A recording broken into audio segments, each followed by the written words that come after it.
Vamos, portanto, já sem delongas ao texto, ao estudo, melhor dizendo, e também do texto que a gente vai, dos textos que a gente vai citar aqui, tá? Falando do Deus Trino, Pai, Filho e Espírito Santo. Um texto para meditarmos, Salmo 139, 7 e 8. Para onde me irei do teu Espírito? Para onde fugirei da tua face?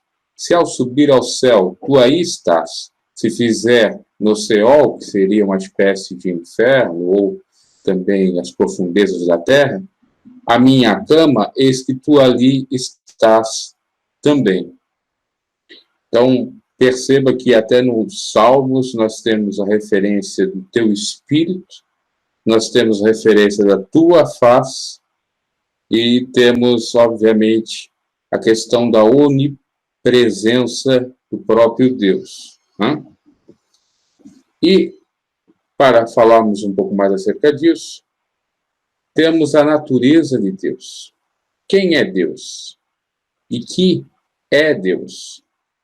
Deus é Espírito, como o próprio Jesus falou, que os verdadeiros adoradores adoram em Espírito e verdade, porque o Pai é Espírito. E importa que os adoradores o adorem em espírito e verdade. João 4, 24. O único Deus vivo e verdadeiro é espírito pessoal, eterno, infinito e imutável, não muda. Deus é infinito em santidade e em todas as demais perfeições. O nome Deus, nas Escrituras, significa mais do que umas combinações de sons. Representa seu caráter revelado. Deus revela a si mesmo, fazendo-se conhecer ou proclamando o seu nome. Reverenciar a Deus é santificá-lo ou bendizer seu nome, como tem a referência em São Mateus, no capítulo 6 e no versículo 9, que a gente vai ler aqui, que Jesus fala, né? Portanto, vós oreis assim, Pai nosso que está nos céus, santificado seja o teu nome. Oração do Pai nosso. Como Deus tem seu nome e não é pronunciado pelos hebreus, eles falam Senhor, os hebreus, para referir-se, portanto, ao nome de Deus. O nome de Deus é apenas escrito de uma forma como um tetagrama, que não tem vogal, que é a representação para os judeus, que seria o Y, o H, o V e o H, que a pronúncia chega a ser parecida a Javé, mas, no entanto, é até meio que difícil pronunciar pelo fato de não ter vogal. E eles evitam pronunciar. Por isso, ou por esse motivo, não se sabe se esse tetragrama lê-se Jeová ou Javé, como já disse. Não é possível pronunciar esse tetragrama. E, pelo fato de não ter vogais. Isso é proposital, pois os judeus consideram o nome de Deus tão santo para ser pronunciado. A relação entre Jeová e Israel resume-se o nome, o uso dos nomes encontrados nos concertos entre Jeová e seu povo. E Israel costuma geralmente chamar Deus de Senhor, de Adonai. Tá? Vamos a algumas variáveis do nome de Deus na Bíblia. Por exemplo, Pai do Senhor, os irmãos estão chegando, já já eu vejo as mensagens. Jeová Rafá, o Deus que cura, Êxodo 15, 26. Jeová Nissim, Senhor, nossa bandeira, Êxodo 17, 15. Jeová Shalom, o Senhor, nossa paz, Juízes 6, 24. Jeová Ra, o Senhor, meu pastor, Salmo 23, 1. Jeová Tzidkenu,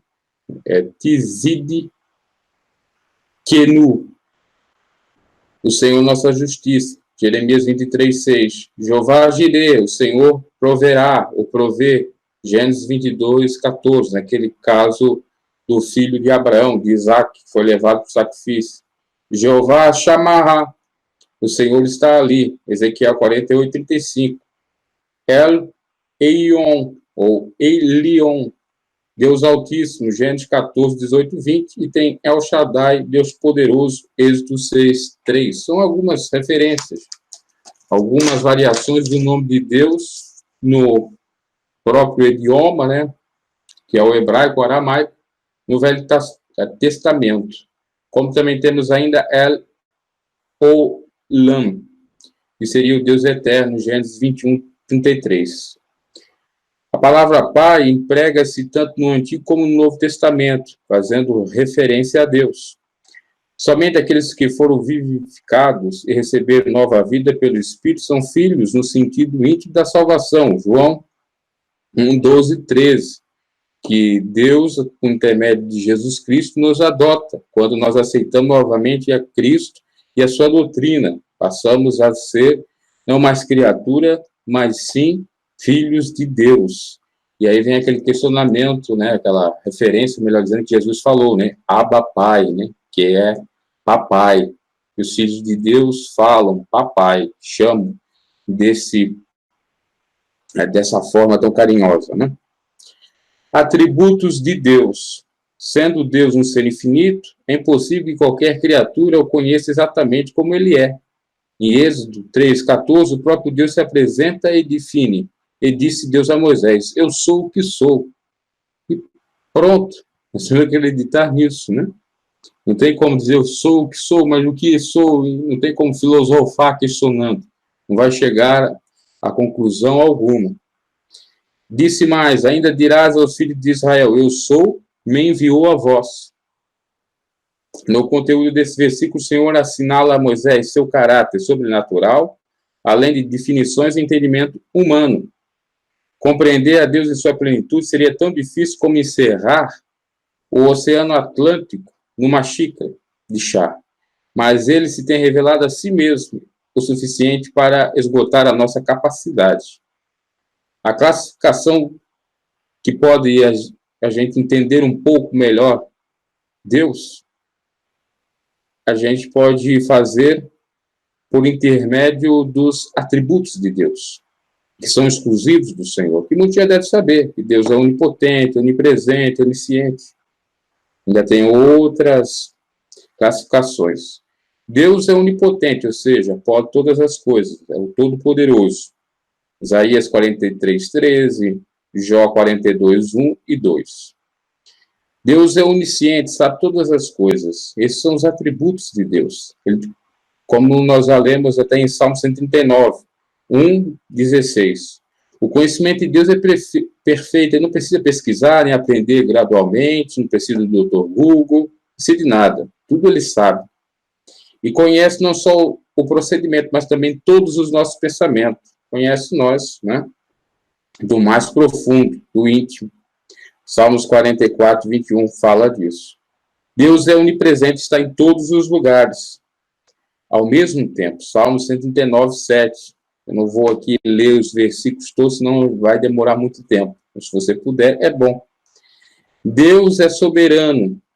Ele tem todo o direito absoluto de governar suas criaturas e delas dispor como lhe apraz. Deuteronômio 32, 29.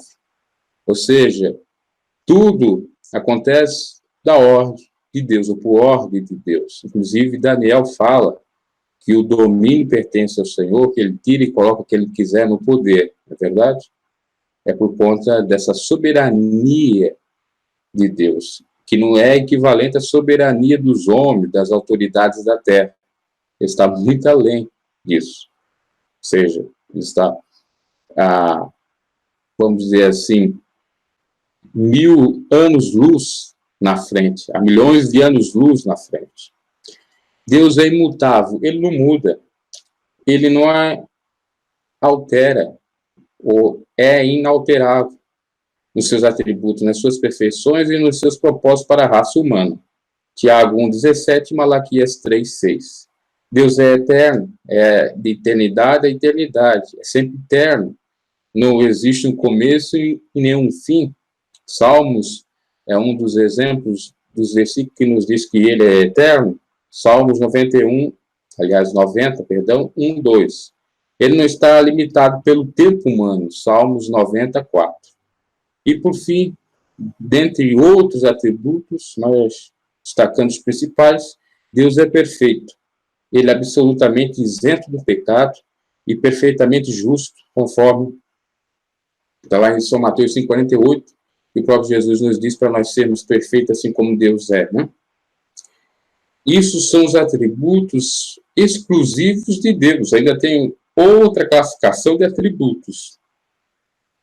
São os atributos morais de Deus, da conduta de Deus.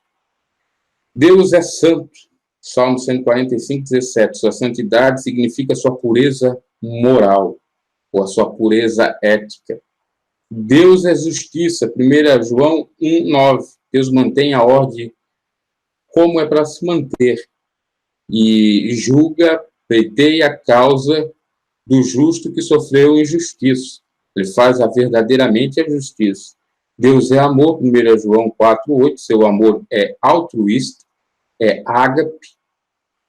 Deus é fiel, Números 23, 19, ainda, aliás, lá diz o seguinte, que Deus é fiel, ou é justo, é certo, e o homem não é filho do homem para que minta, aliás, não é homem para que minta, nem filho do homem para que se arrependa.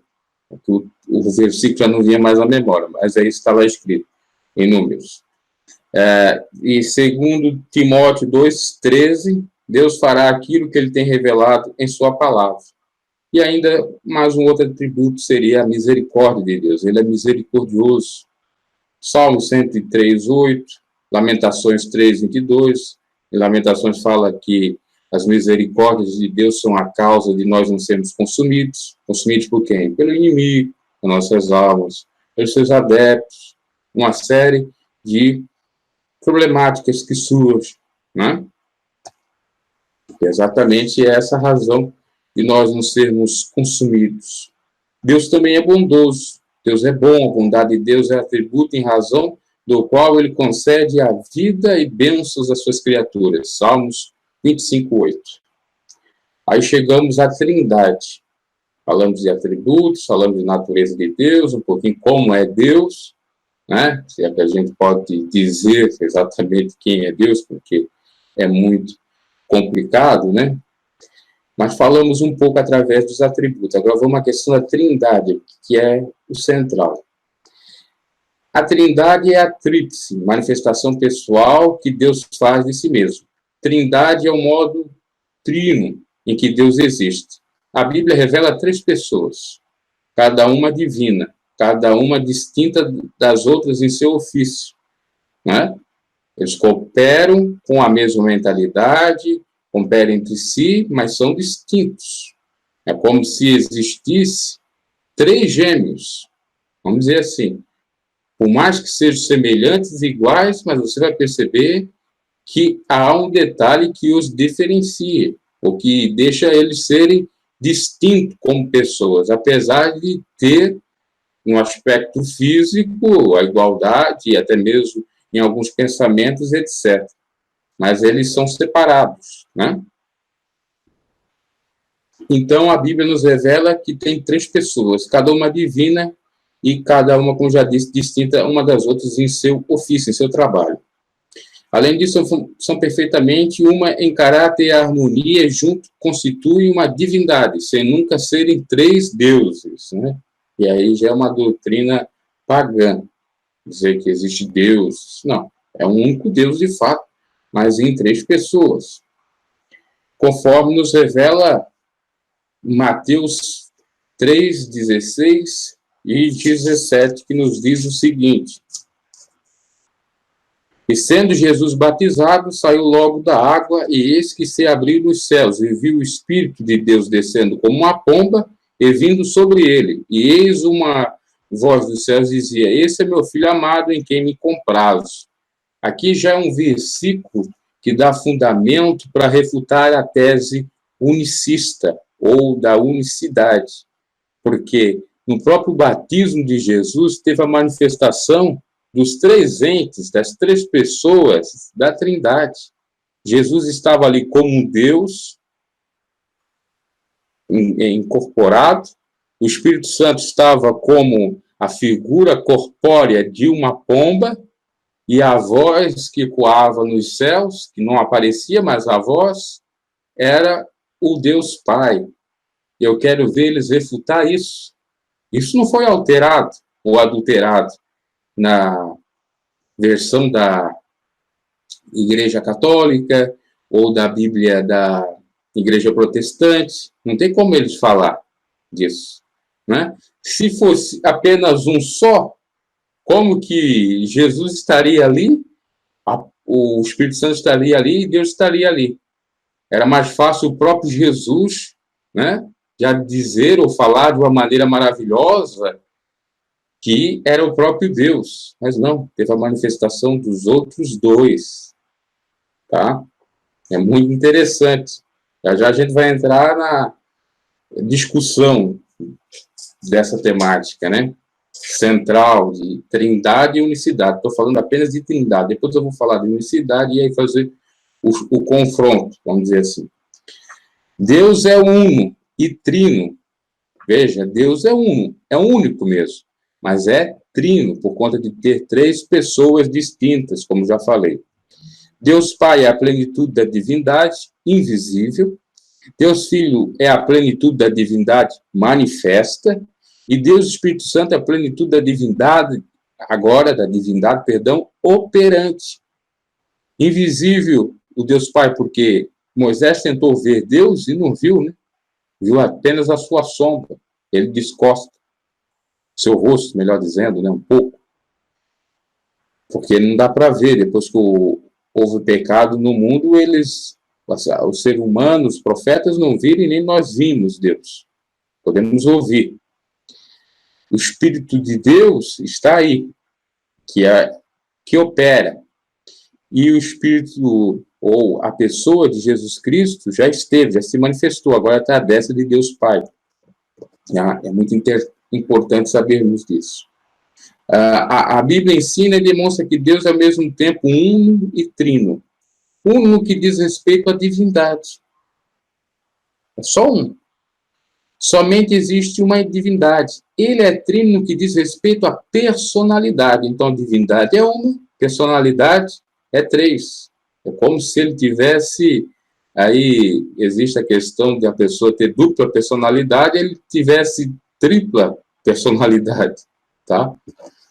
As três pessoas possuem a mesma divindade, mas cada um possui a sua própria personalidade, como já falei aqui. Para melhor entendermos, vamos analisar o Sol. Um exemplo. Ele está no céu, todo deslumbrante, transmitindo a sua glória, a sua luz e seu calor. Veja, o Sol é um, mas ele transmite ao mesmo tempo glória, luz e calor. Acima do Sol está Deus, o único, seu eterno amor, através de Jesus Cristo, transmitindo a sua eterna graça e, através do Espírito Santo, a plena comunhão. Através de Jesus, ele transmitiu o favor imerecido. E nós não éramos merecedores de Jesus ter vindo para nos salvar e pagar o preço na cruz do Calvário. Então, Jesus, vamos focar, é a segunda pessoa da Trindade. É a terceira, o Espírito Santo, que nos deixa em plena comunhão com Deus e que convence o homem e a mulher do seu pecado e que trabalha, operando maravilhas no tempo presente. Isso a gente pode conferir, até vamos ler, está em 2 Coríntios, no capítulo 13 de 2 Coríntios, e no versículo 14. Vamos ler o que diz 13, 14. Talvez é o contrário, né? Talvez seja esse versículo, talvez esteja errado. 13, 14 não existe. Aliás, é 13, 13. A graça do Senhor Jesus Cristo, o amor de Deus e a comunhão do Espírito Santo seja com vós todos. Amém. Veja que o apóstolo Paulo se vale também um outro versículo que serve de fundamento, que mostra a trindade em Coríntios. 2 Coríntios 13, 13. A graça do Senhor Jesus Cristo, Jesus, o amor de Deus né? Se fosse para falar que Deus era um só, sem precisar de, né, fazer essa separação, Pai, Filho e Espírito Santo, o próprio apóstolo Paulo teria dito: a graça e o amor de Deus é que nos deixa em comunhão. Mas não, ele separou e ele disse: a graça do Senhor Jesus Cristo, favor imerecido, e o amor de Deus que proporcionou isso, do amor do Pai, e a comunhão do Espírito Santo, seja com todos, com vós todos, amém. Quero ver os unicistas ou da unicidade dizer que esse texto também foi adulterado, porque já já eu vou mostrar para vocês o texto que eles questionam, e parece que é 2, que eles mais questionam, mas a Bíblia está repleta de texto que não está claramente.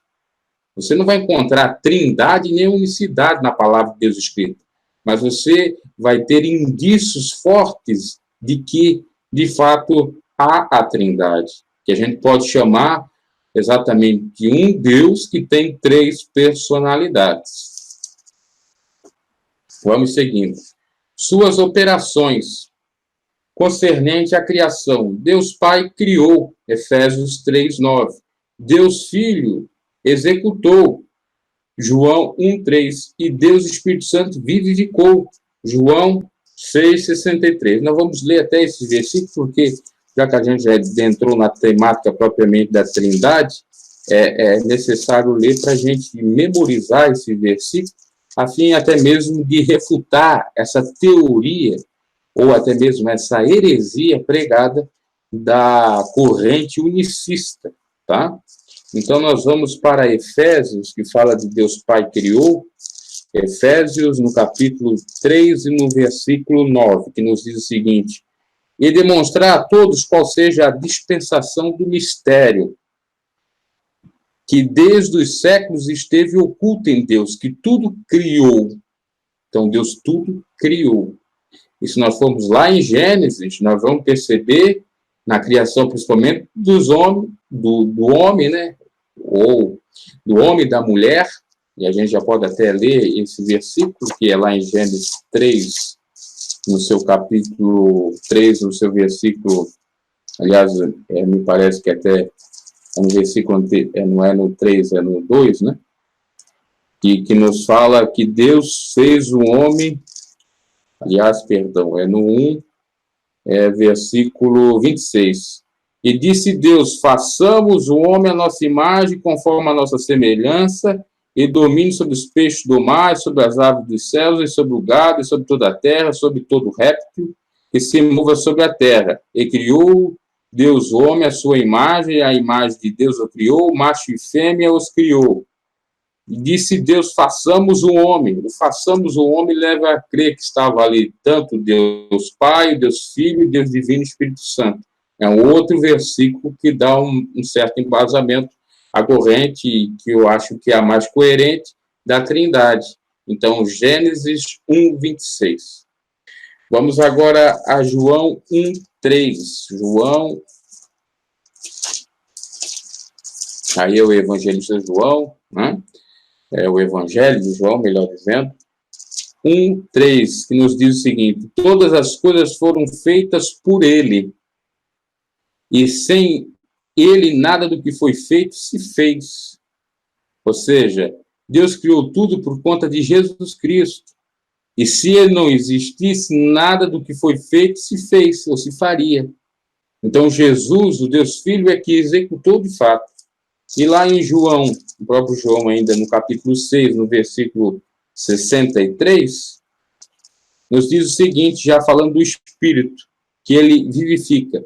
O Espírito, que é o Espírito Santo, obviamente, né? Não é o Espírito do homem, nem o Espírito imundo, ele que vivifica. A carne para nada aproveita. As palavras que eu vos disse são Espírito e vida. O Espírito é que vivifica. Então, está claro aí. As suas operações. O Pai é preeminentemente o Criador, mas o Filho e o Espírito Santo são tidos como os cooperadores na mesma obra. Na criação do homem, como eu já falei, Deus usa a expressão façamos o homem à nossa imagem. Gênesis 1:26. Deus falou e os céus e a terra passaram a existir antes da palavra criadora de Deus. Eles não existiam. E aí é um dado interessante, né? Deus criou tudo pela palavra. Quem é a palavra que a Bíblia nos revela? Lá em, se eu não me equivoco, em Apocalipse, não é o próprio Senhor Jesus? A própria palavra que Deus lançou era o próprio Cristo. Olha que coisa interessante. Ah, é metafórica. É metafórica, sim, mas evidencia a participação de uma trindade, de um Deus único, com 3 personalidades, muito bem claro, tá? Vamos ver se é em Apocalipse, parece que é em Apocalipse 22, vamos ver se eu sou equivocado, vamos lá. Praça, árvore da vida, não é em Apocalipse 22. Enfim, talvez eu vou me demorar muito tempo aqui, se alguém puder responder onde que está em Apocalipse que fala de palavra, né? Aliás, em João fala de palavra, né? É preciso de Apocalipse. Em 1 João fala que no princípio era o verbo. O verbo, que a palavra verbo quer dizer o quê? Palavra. E o verbo estava com Deus, e o verbo era Deus. A palavra de Deus que estava com Deus foi lançada era quem? Jesus Cristo. É difícil compreender isso, né? Para o homem natural, mas para o homem espiritual tudo tem lógica, tudo tem sentido. O próprio Jesus estava ali. E o Espírito de Deus estava ali também vivificando tudo. Olha que lindo isso. Toda a Trindade desempenhou sua parte na criação, e não apenas o Pai. Como já disse, o próprio Filho é a palavra, o verbo, poderosa, como está ali em João, que nós lemos, João 1, capítulo 1, versículo 1 e ao 3. E o Espírito Santo desempenhou seu papel ativo na obra da criação. Ele é descrito pairando, se movia sobre a criação, é verdade. O Espírito de Deus se movia sobre a criação. Gênesis 1, 2. Aí há alteração no Velho Testamento também, dos romanos, né? Essa é a grande questão. Por isso que essa teoria unicista cai por terra, porque só tem apenas 2 argumentos, enquanto que a Trindade, ou para se compor a Trindade, tem vários fundamentos, inclusive desde o Novo, aliás, do Velho Testamento e até no Novo, né? Já já a gente vai chegar ao ponto crucial, né, que se fala que a Bíblia foi adulterada e que a Trindade não é a verdade. Mas vamos lá. A criação de todas as coisas. Sabemos que, num momento específico, Deus criou a matéria e a sua substância, que nunca existiram. Gênesis 1, 2 ao 3. A terra estava informe, vazia e o quê? Obscura, escura. O universo não tinha a forma ordenada que se tem agora. O mundo estava vazio, sem seres viventes e sem luz. Deus criou a luz para dissipar as trevas. Gênesis 1, 3, 4, 5. Deus forma o universo, ou deu forma, melhor dizendo, ao universo. Gênesis 1, 6, 12. Encheu a terra de seres viventes. Gênesis 1, 28, 20 ao 28. Olha que interessante. Então, está tudo ali encaixado. Jesus com a palavra, se cumprindo tudo, e o Espírito se movendo. O método da criação, o poder da palavra, ele disse Deus, ele ordenou, Salmo 148, 5. Tudo apareceu, Salmos 33, 9. Trindade na criação, Deus Pai, Criador, Gênesis 1, 1. E no princípio estava Deus, né? Como diz lá em Gênesis, no princípio. É interessante que tanto em Gênesis como em João fala do princípio, né?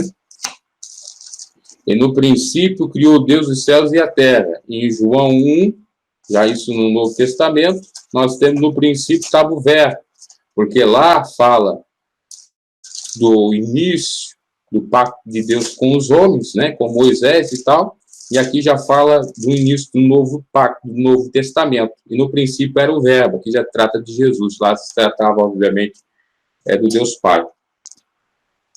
Perdão. E, inclusive, tem a continuidade, né, que vem a ser Atos dos Apóstolos 2. No dia do Pentecostes, é a descida do Espírito Santo. A partir dali, entra a figura do Espírito Santo, que está até os dias odiernos, até a porta da graça se fechar. Então, Deus Filho, a palavra, verbo, João 1:3. E o Espírito de Deus pairando se movia, e também Salmos faz essa referência, Salmo 104:30. O propósito da criação, manifestação da sua glória, a beleza e a ordem da natureza de Deus. Salmos 19:1. Para receber a glória e a honra que lhe era devida. Salmos 98:7-8.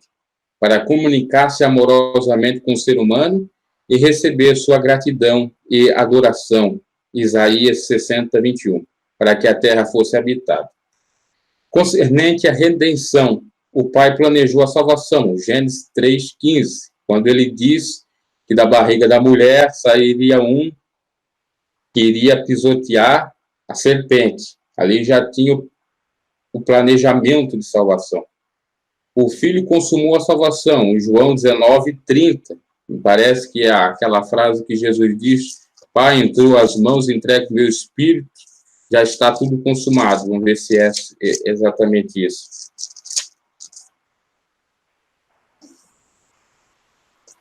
Enquanto Jesus tomou o vinagre, disse: está consumado, inclinou a cabeça e entregou o espírito. Exatamente. E o Espírito Santo realiza a salvação em João 16:8, que nos diz o seguinte, em 16:8, e quando ele vier, convencerá o mundo do pecado e da justiça e do juízo. Quando Satanás conseguiu tentar Adão e Eva a ponto de se rebelarem contra o próprio Deus e desobedecer o seu mandamento, ele prometeu enviar um Salvador para redimir a humanidade, como já falei, das consequências do pecado. Ele planejou.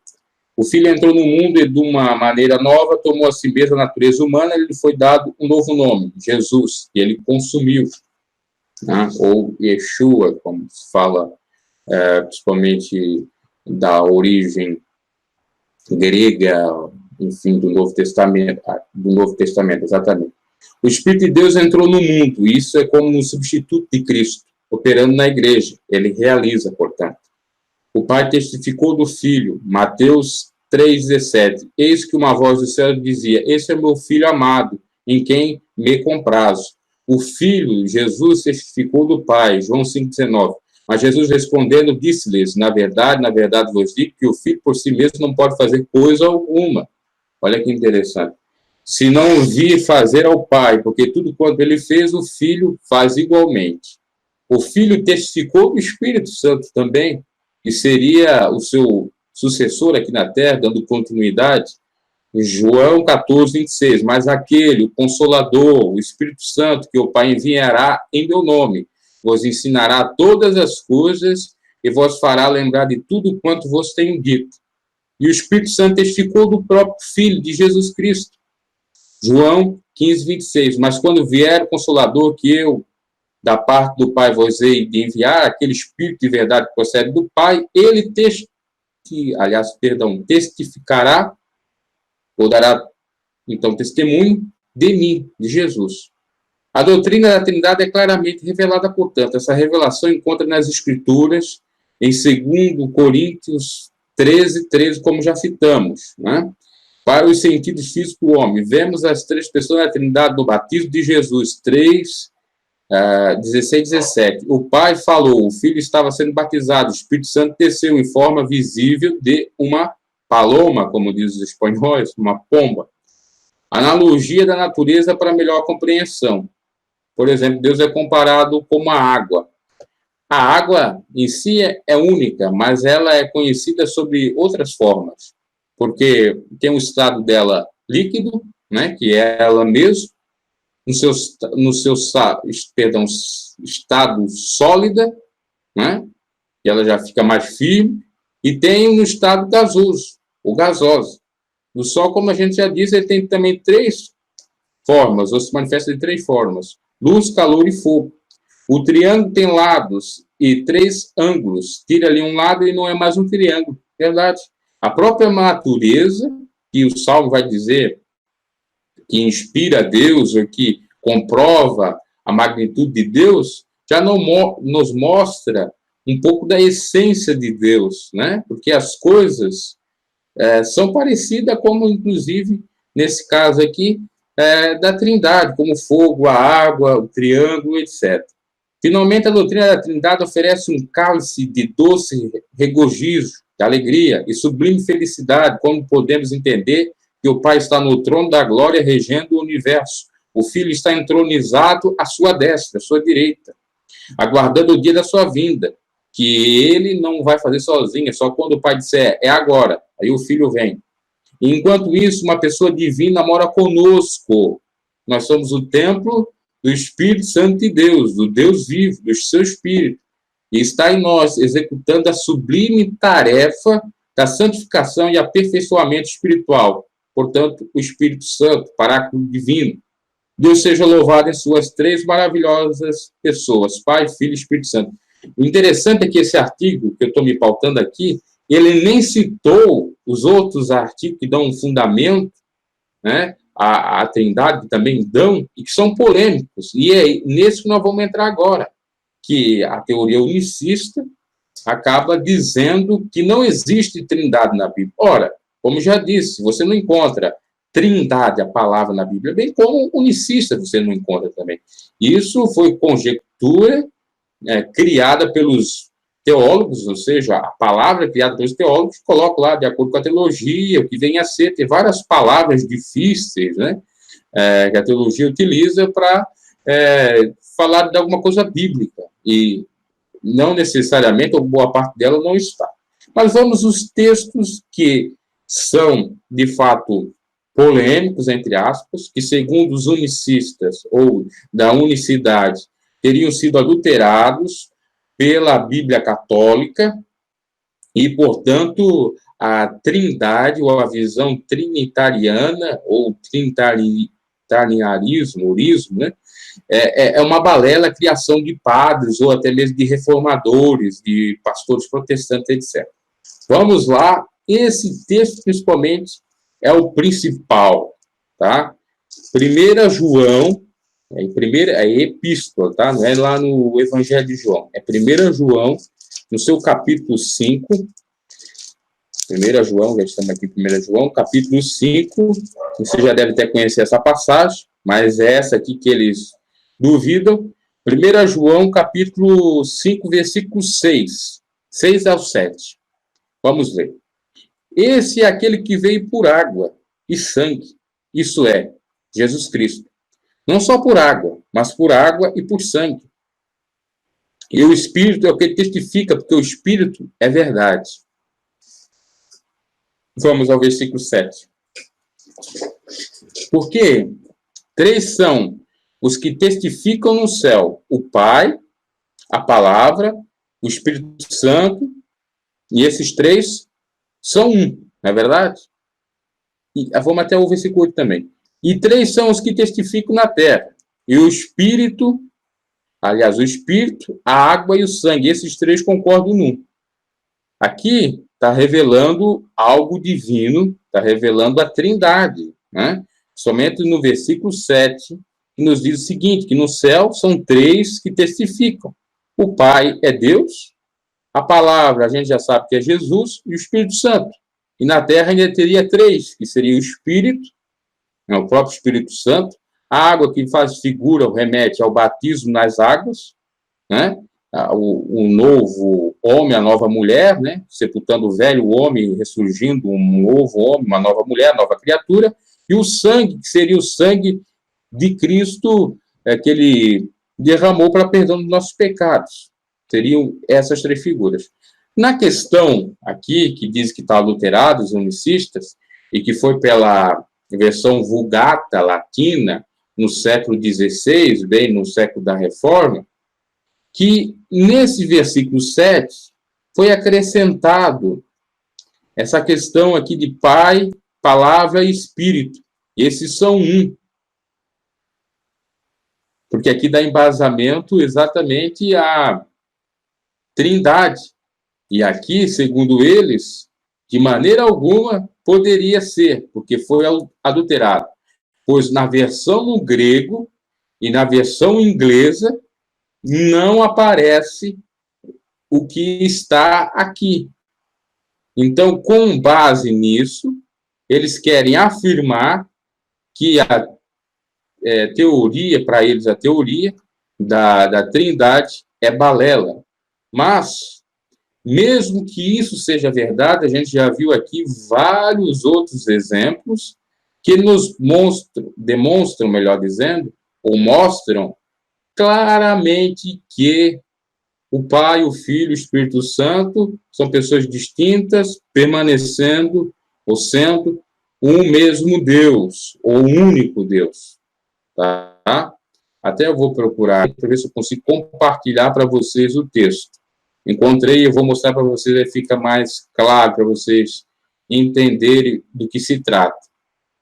Eu gostaria de perguntar para os irmãos, já vão dando like, se está tudo ok a transmissão. Se não tiver, fala, por favor, tá? Eu vou mostrar agora, vou compartilhar a tela para vocês da questão que eles falam. É essa aí que eu estou compartilhando. Vai ficar bem claro para vocês. Só ver aqui se já está compartilhando. Agora saiu, né? Estava compartilhando, saiu, vamos ver aqui, compartilhando. Agora foi. Eu apertei no botão errado. Então, aqui nós temos, ó, vocês estão vendo esse quadro aqui. No lado, que seria no meu lado aqui à esquerda, você tem a expressão em grego, do capítulo 7, aliás, do capítulo 5, versículos 7 e 8. A questão do 7 e do 8. Você tem aqui o grego e você tem aqui o grego. No meio, você tem em português, né? Na tradução do latim para o português. E aqui no canto direito, você tem em inglês. E o que acontece é que, segundo eles, isso aqui seria uma adição. Por exemplo, aqui no caso, eu não entendo muito de grego, mas aqui em inglês eu entendo um pouquinho. Ó, aqui no inglês está dizendo, porque, ou pois, pode ser, são 3 os que testificam. Só isso diz no versículo 7. Já na versão latina ou portuguesa, diz algo mais. Pois há 3 que dão testemunho no céu. Na inglesa, e também, que é a mesma coisa no grego, não aparece no céu, né? O Pai, a Palavra, o Espírito Santo, e esses são só apenas aparece que há 3 que dão testemunho, por isso está aqui grifado. Isso aqui não aparece tanto na versão do grego, porque nós sabemos que o Novo Testamento, boa parte dele foi escrito do grego. Me parece o único, ou a exceção à regra do livro, que não foi escrito no grego, foi de São Mateus, que era em aramaico, tá? Então, não há. E aqui no 8 também não há, né? E os 3 são que testificam na terra. Não há, porque aqui no inglês está dizendo o Espírito, a água e o sangue. Esses são 3, concordam no mesmo propósito. Não diz que os 3 que testificam, como está grifado aqui. Então, eles alegam que por conta de não estar isso no original, no grego, e também no inglês, então que esse versículo-chave para eles, como seria, de fato, o maior que desse fundamento para a doutrina trinitária, é uma balela. Eu até posso acreditar que aqui não, que seja verdade, que houve uma pequena adulteração, ou até mesmo no modo de transcrever, né? E era geralmente feita isso pelos escribas, a palavra escriba, ou quem eram os escribas, eram aqueles que copiavam, e na hora de traduzir, às vezes acrescentavam mais, ou se equivocavam e tal. Pode ter ocorrido isso, né? Mas não é só esse versículo que dá embasamento à Trindade, é isso que eu quero dizer. Inclusive, aqui embaixo vai dizer, apenas o trecho sublinhado em português foi adicionado na Vulgata, que é a versão da Bíblia católica, né, latina, no século XVI, como eu até tinha dito. E o texto grego e inglês mostra a versão original, que na versão original não teria, tá? Esse é um argumento até forte deles, mas a gente já viu que existe outras evidências da Trindade. E o segundo, que seria também a adulteração, tá até aqui também, ó, vamos ver aqui embaixo, aqui, ó, do batismo de Jesus, São Mateus 28, 19. Vamos ler São Mateus 28, 19. Também, segundo a teoria unicista, ou da unicidade, teria sido adulterado pelos romanos. Vamos ver São Mateus 28, 19. 28, 19, aqui. Portanto, ide ensinar todas as nações, batizando-as em nome do Pai. Aqui é bem evidente e claro, mais claro que até 1 João 5, 6, 7 e 8. né? Porque fala, batizar em nome do Pai, do Filho e do Espírito Santo. E eles insinuam que isso foi uma adulteração dos padres que eram a favor da doutrina trinitária ou da doutrina da Trindade, tá? Então, são os principais argumentos deles. São esses dois versículos. Você pode ler toda a argumentação deles, que eles não vão, de fato, falar de outra questão, tá?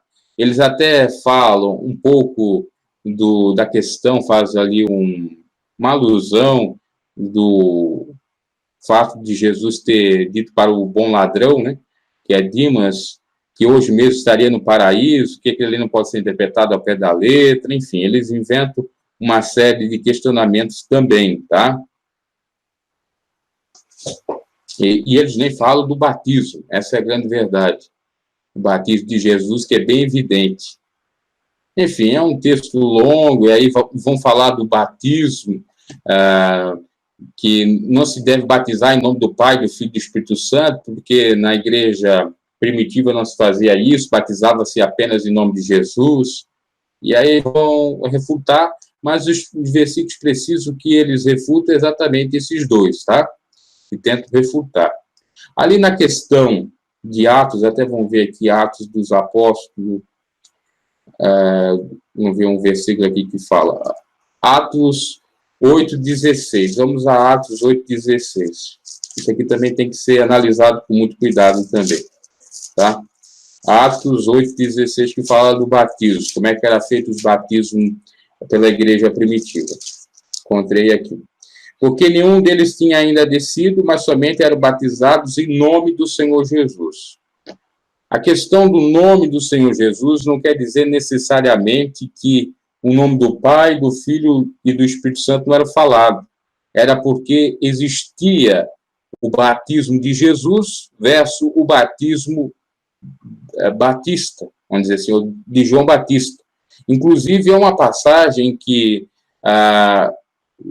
não sei me equivoco, foi Pedro ou alguém dos apóstolos que perguntou, vós é batizado pelo batismo de João Batista ou não foi batizado pelo batismo de Jesus? E ele disse que é necessário batizar, então, no batismo de Jesus. Era um nome para diferenciar o batismo, que poderia até ser a incircuncisão dos judeus, né, que também era uma espécie de batismo para os judeus, e também do batismo que João Batista fez, porque quem batizou com João Batista, depois da vinda do Espírito Santo e até mesmo da ascensão de Cristo, era necessário novamente se batizar. Tá? Vamos ver se eu encontro aqui o batismo. Tá? Batismo de João Batista versus o batismo de Jesus. Até no ponto que eles falam que é complicado, a gente consegue, então, até mesmo refutá-los, tá? Essa doutrina herética. Aliás, aqui não vai encontrar o batismo, né? Vamos ver se nós temos o versículo batismo de João, Atos dos Apóstolos. Vamos ver se a gente encontra. Então, estamos encerrando esse estudo aí. Artigo 6. Me parece que, vamos ver se é no Atos 6, seria Atos 6. Vamos ver. Mas não mostro o versículo, eu já não me recordo mais quais seriam os versículos que dão respaldo exatamente a essa questão. Me parece que não é esse aqui, não. Em Atos 19, vamos ver se é Atos 19. Vamos ver aqui. Espírito Santo. E ouvir falar e foi batizado em nome do Senhor Jesus. No versículo, sim, 19, 4, 5. Como eu estava falando. Mas Paulo diz, certamente João Batista batizou com o batismo do arrependimento, dizendo ao povo que cresce no que após ele havia de vir, que era Jesus Cristo, ou é Jesus Cristo. E os que ouviram foram batizados em nome do Senhor Jesus. Aqui, é claro, enfatiza exatamente, deixa eu só colocar a tela para mim, porque não vai mais ser necessário compartilhar a tela. Então, aqui é claro que tinha a diferença do batismo de Jesus para o batismo de João Batista. Aqueles que estavam sendo batizados, foram batizados pelo batismo de João, teriam que agora ser batizados em nome de Jesus. Então, era um nome ao batismo. Não quer dizer que só se batizava em nome de Jesus. Era um rótulo. Né? Às vezes você vai comprar um refrigerante, tem um rótulo lá da marca do refrigerante, mas dentro do conteúdo você vai ver que tem lá o suco, né, do refrigerante, tem a água gasificada, tem outros produtos químicos, enfim, tem outros produtos lá, você encontra, né? Mas na embalagem está um nome. Na embalagem você não diz claramente, ó, esse suco, esse refrigerante é de guaraná, junto com água gasificada, junto com outros frutos, enfim, não diz, só diz guaraná. Assim era o batismo era o nome, o batismo de Jesus, mas era feito, por via de regra, em nome do Pai, do Filho e do Espírito Santo, diferente do batismo de João Batista, perdão, que fez um batismo para levar o povo ao arrependimento, e depois viria um outro que ele não era digno nem de atar as suas apáricas, como ele mesmo disse, que era Jesus Cristo, que lhe batizaria com espírito, aliás, com fogo e espírito e fogo, né? Parece que essa é a expressão de João Batista, vamos ver exatamente. Quando João Batista pregava o arrependimento, que vai estar lá em São Mateus, capítulo 3. Então, é fácil até mesmo refutá-los, exatamente. É João Batista, capítulo 3, no versículo 11. E, em verdade, vos batizo com água para arrependimento, mas aquele que vem após mim é mais poderoso do que eu, cujas alparcas não sou digno de levar, e ele vos batizará com o Espírito Santo e com fogo. É a questão do próprio batismo de Jesus, ou em nome do Pai, do Filho e do Espírito Santo. Enfim, o que eu concordo disso? O que eu entendo disso aí? É que pode sim ter havido uma adulteração, mas isso não faz jus a querer, de qualquer maneira, refutar ou aniquilar a doutrina da Trindade, porque existem outros versículos que dão com substância, fundamento à própria doutrina. Eles teriam que refutar os outros versículos, como um clássico que eu já falei, do batismo de Jesus, que ali estavam as três pessoas da Trindade de uma maneira diferente, corporalmente diferente, né? Ou personificadas de uma maneira diferente. Exatamente essa palavra. Deus com a sua voz, o Espírito Santo com a pomba e Jesus como um homem como um Deus encarnado. Está claro, não precisa nem de mais. Agora, quem quer acreditar na teoria unicista, porque os textos adulterados acreditam, inclusive uma das igrejas que muito acredita nisso, ou nem se pode chamar tanto de igreja assim, né? Que é a Testemunho de Jeová, né? Do senhor Charles Taze Russell, que era um ex-presbiteriano, era da igreja presbiteriana, com a ideia, obviamente, calvinista, mas nesse ponto, tanto calvinistas como arminianos acreditam na mesma Trindade, tá? Nessa questão eles acreditam, eles concordam, melhor dizendo, mas esse saindo, o senhor Charles Taze Russell, saindo da presbiteriana, criando um movimento de estudo bíblico, e depois criando, obviamente, a Testemunho de Jeová, ele incutiu isso e é propagado pelos Testemunhos de Jeová. Me parece que tem outras denominações que assim pensam, tá? Mas isso foi analisado de uma maneira bem criteriosa, bem certinha, vai ver que não tem nem pé nem fundamento, ok? Eu sei que a temática é densa, é pesada, muitas pessoas não se interessam por isso, já apareceu no mínimo 6, 7 pessoas aqui, mas já saíram, temos apenas 2 pessoas, mas nós temos aqui o irmão Sandro Machado, sempre está nos acompanhando, marceneiro, glória a Deus, homem de fé, amém. E assim a gente chega ao término desse estudo. Acho que ficou bem aí fácil de entender, né? Os versículos que eu citei e não li, se você tiver dúvida, leia na Bíblia, foi citado, né? Pelo menos os versículos, para refutar exatamente essa tese, de que a Trindade não existe e que seria só um único Deus. Existe sim um Deus uno, repetindo, né? E a personalidade trina. Então, tem trindade e não unicidade. Provamos na Bíblia claramente isso, na palavra de Deus, e até mesmo naquele versículo que se diz adulterado, tem algumas pinceladas da trindade. E mesmo que consideremos os dois versículos como adulterados, que foram criados pelos padres e a Igreja Católica, ainda tem uma série de outros fundamentos de versículos que dão respaldo para nós acreditar no Pai, no Filho, no Divino Espírito Santo, três pessoas distintas, mas que compõem e formam um único Deus. Que Deus os abençoe, boa noite a todos, bom final de semana e até um próximo estudo que possivelmente nós vamos seguir. Eu já vou adiantar aqui, porque eu vou seguir exatamente essa cartilha, é uma apostila de estudos bíblicos da escola dominical, que até eu utilizava na época, quando eu fiz o curso pela própria instituição de obreiro, tá? A próxima vez, na próxima oportunidade, nós vamos falar acerca dos anjos, tá? E vai possivelmente ser amanhã, vai ser assim contínuo, nesse mesmo horário, se não estiver aí, com a sua paciência e a sua audiência, nós estaremos falando então, acerca dos anjos, também há muita divergência, culto a anjo e tantas outras coisas mais. Deus abençoe a irmã que chegou aí também, Dalvane Rocha. Nós estamos encerrando a live. A irmã, se quiser ver a live toda, então vai ficar aí registrado no próprio canal Conteúdo Edificante e a irmã vê, tá?